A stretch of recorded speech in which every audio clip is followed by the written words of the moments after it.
Hi everybody, you're watching The Sit Down. I'm DJ Sixsmith, the loudest voice coming to Showtime. And let me tell you, it's definitely one to check out. Annabelle Wallis is here with us. How are you? Hello, I'm good. How are you? Good to meet you. Thanks for having me. We were talking off camera. That was quite a role that you had to play in this show. I'm sure it was pretty different from some of the other things you've done in the past. Yeah, it very much was. You know, she is a tour de force in many different ways than I'm used to, but she definitely remains in a kind of fascinating pressure cooker environment I like to find my female characters. You know, she's an executive at Fox, climbing the ranks. She ends up head booker at Fox, and she entered into this coercive, kind of very dark affair with Roger Ailes, and suffered immensely from it. Yeah, no question about it. And especially post Me Too also, because a lot of these things are still going on, but really, like you said, there's a lot of darkness, and I was telling you, it's really tough to watch, but it's important for us to see just how brutal it was. So what was it like getting into that mindset throughout this whole thing? Well, I knew that, you know, she was very much the point of empathy in the script. You know, you have these very strong, bold characters, and I thought so much that there was such a through line to most people seeing anyone go through pain and anguish and suffering. So I thought that there was such a important moment to be truthful and to really appeal to people's empathy around her and her choices. Yeah. But it was really hard, you know, because I think, you know, you think about the women that you know, and what if they were in that position, like what it must have been like for someone like her, for all victims who have to go through that. It's deeply, deeply upsetting, and it upset the crew, and it upset all the actors, and but it was important to tell it how it is. You know, I think we are starting a very important conversation, and I think we need not shy away from the truth underneath the conversation, and to express it in a visual form was very powerful, and I hope cathartic to an audience. Yeah, no question. And like you said, just really complicated, because this woman, Laurie Luhn, she's definitely a victim in this situation. She continues to work at Fox, and people will say she makes a ton of money, but people don't understand the full nuance of the situation and the entrapment that she must have felt, and also what she was able to take advantage of by working at Fox. So what was it like unpacking all of that? I mean, it was incredibly complex, you know, her journey. First, you have to start with what perhaps she might have gone through to make her stay in an abusive relationship for that long. And that must have come from childhood, I assume. And just, you know, anyone who feels disenfranchised at any point, or even simply not being told, you know, I love you, or it has a huge effect on you. It's a huge effect on you. So you need constant validation throughout your life. And, you know, I wondered about her, you know, strive to you know, achieve the success that perhaps she thought would fill that hole in herself. And what the type of person that you become when that is your sole goal, and that you believe that you have nothing else to show for yourself but the material gains in the world around you to kind of showcase as your armor, and prove to the world that you are worthy. And so it was very interesting delving into that, and also what happens to people when they enter into an abusive relationship, and that the psychological element of an abusive relationship is almost more detrimental than the physical one. You know, and I think that's a very important aspect of the show, that it isn't fully, like, solely this abuse in the physical not just physically form, abusive. that it was very mental. And when you are being attacked in a mental way, you almost fall victim to them for a greater time, because you can't quite justify that you're an intelligent, capable person, that you're going through that, you're succumbing to that and unable to get yourself out of it. But I think she loved her job. She worked very hard to get there. You know, Roger opened many, many doors for her. He gave her a life, and she was very well paid. She had everything and nothing at the same time. So I think the idea of losing that kept her in it for longer. Definitely. So what was it like learning about Roger Ailes, you know, all of Roger Ailes, the monstrous side of him, the side that transformed media, the very charismatic person as well? What was most fascinating about that? I mean, what a character. Yeah. You know, and what a puppeteer that was, you know, the master of building a world that we are all part of, that we speak the narrative of, we engage in it every day. And it was very interesting to really learn about the man behind a world that I existed, that I was conditioned by, and I was fascinated by it. And I just, his drive fascinated me, you know, and again, like Laurie Luhn, I believe that it stems from pain.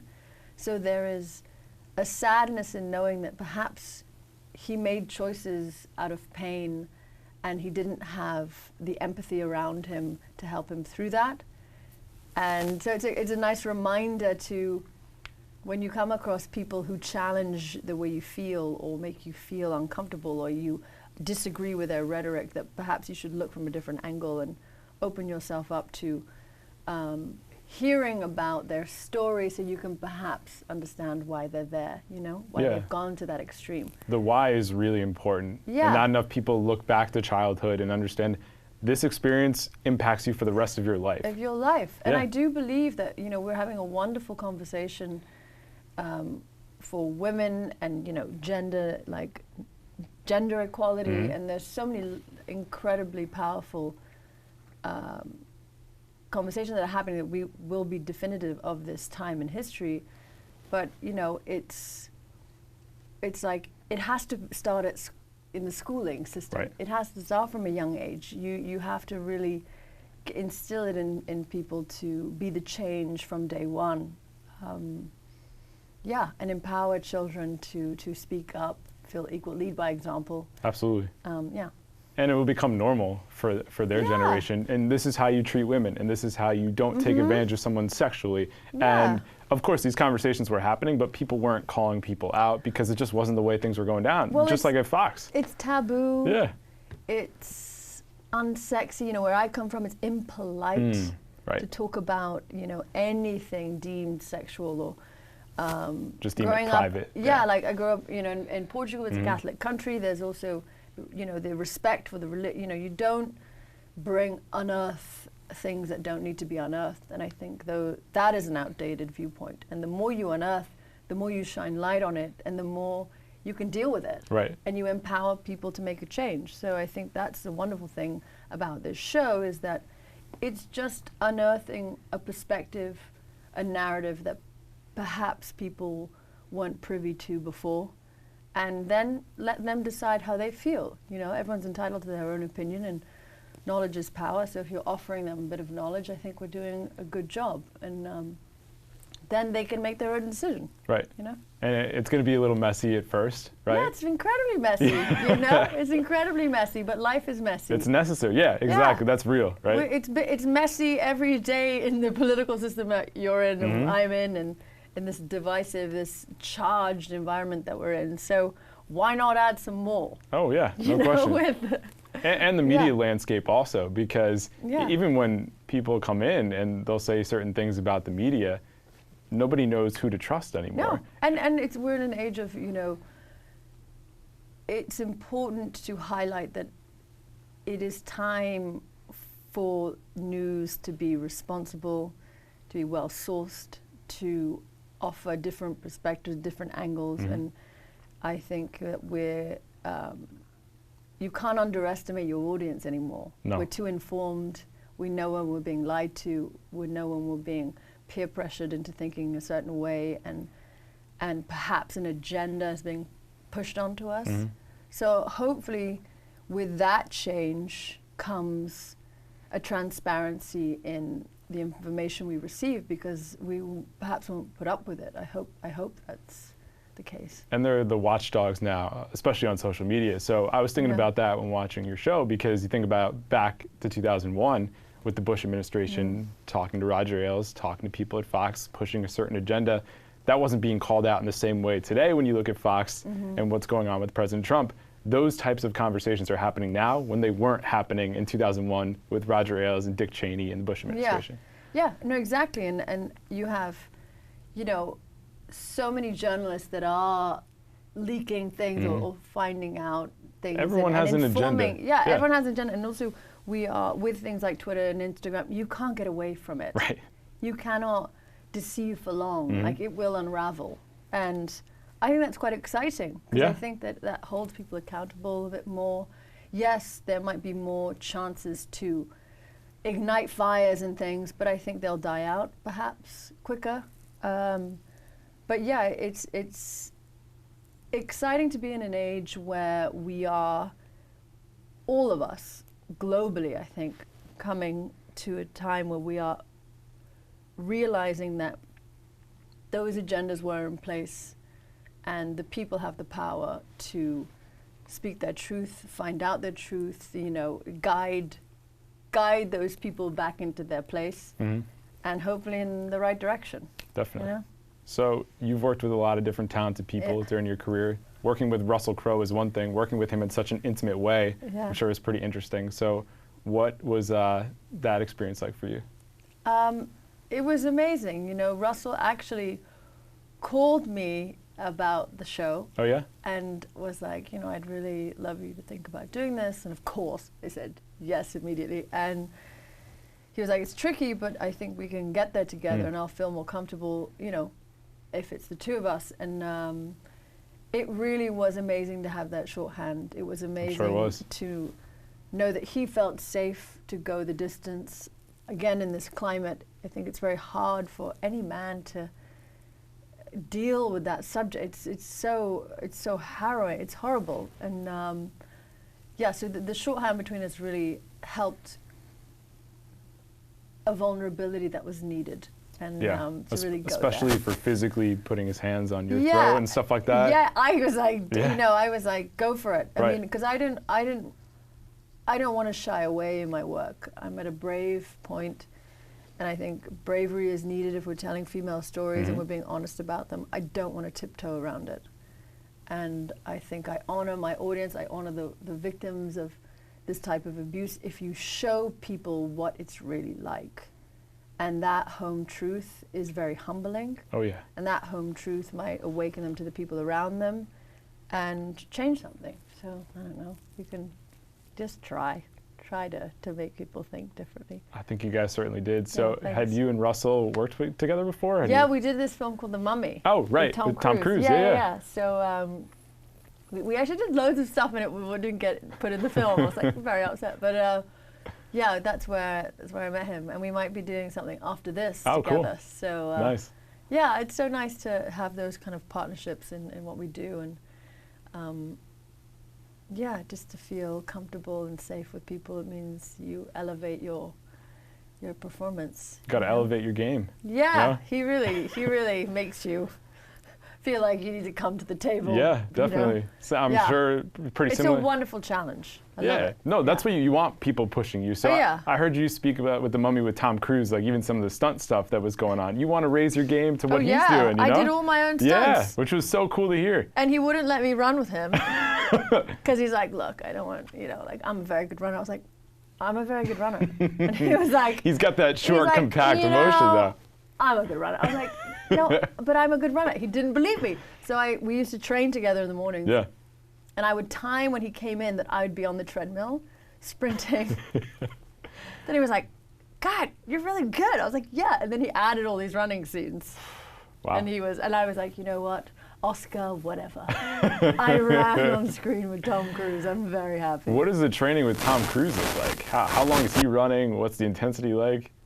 I would say it was a challenge to physical self. Sure it was. But it was amazing. You know, he has the best team in the world. You're doing so many things where you're training your body, your nervous system, your like the fascia in your body, just to be supportive of long days of work, because you can't exhaust yourself. So it's such a unique way of conditioning the body and getting to the best level of fitness you can, so you can be ready for anything. and also keeping your body supple enough that if there was a stunt, you just need to be able to move and be ready and you know, support your body that way. Definitely. But it was fun. It's, you know, I'm a competitive person, but that's where I draw the line.